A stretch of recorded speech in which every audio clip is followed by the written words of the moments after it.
My name's Vicky Mackay and I've known the Bairds for 40 years.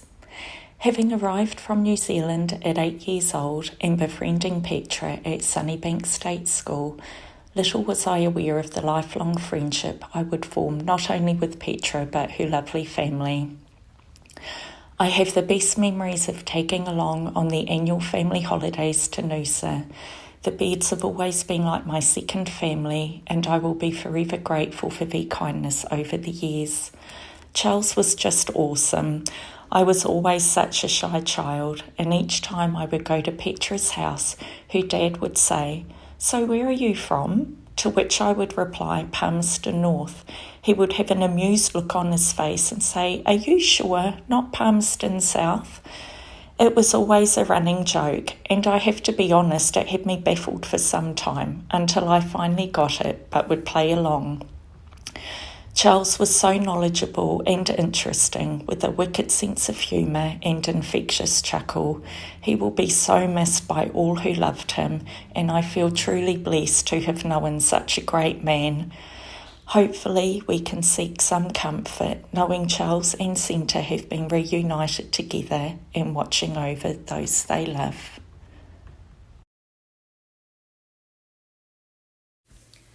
We sometimes refer to ourselves as Charlie's Angels, although on many, many occasions I'm sure he referred to us as anything but angels. And not to mention any names, but there were two particular cleaners from the junior side of the school who Charles installed the fear of God into. They had to take turns into approaching him when they needed supplies. "What? More toilet paper? I've only just given you some." And when the vacuum cleaner played up, it was almost dropped at his feet and they ran. We all had to follow Charles to the locked caged area in L Block for our supplies. He would shake his head and tell us again that we were going through too many. We have all worked different years with Charles, starting from 1991 through to his retirement. We got together every Christmas for a special cleaners' lunch, either at Cheryl's house or at many different clubs around the south side. We would also meet up and have brunch a couple of times a year. We've had so many, many laughs over the years. A particularly clever, knowledgeable man, and that we will miss him dearly at our next luncheon and all the following ones.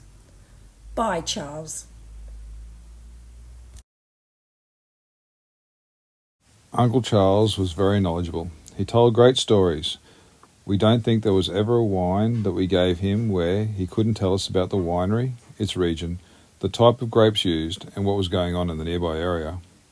It became a bit of a challenge for me to try and pick one that he didn't know about. I never got to win that one. Uncle Charles and Auntie Jane showed us that family isn't just blood. It is the ones who are always there for you. We were so blessed that our last days with Uncle Charles was to celebrate the engagement of David's granddaughter Stephanie to Saxon. He soaked up being waited on hand and foot with a glass of wine, a hearty meal, sitting beside Ruth, looking over at his girls and Jane with the biggest smile on his face. He was so proud of his family, and we are eternally grateful to be part of Charles's chosen family too. We will always love and hold him in our hearts. This is a story of how two neighbours came to meet. Over 40 years ago, we owned a heavy six-cylinder car with a lot of grunt. I'd driven into the open carport, hopped out, and then realised I'd parked on a small, sharp toy. I was between jobs and money was a little bit tight, so I thought I'd best move it before it damaged the tyre. And this is where everything came terribly unstuck. Stupidly, with the car door still open, I sat half in the car to move it a little.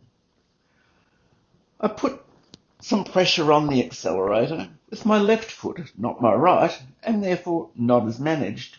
Did I mention the car was very fast? Through the open carport, over the kids' sandpit, leaving sand tracks in the grass, through the roses and lavender.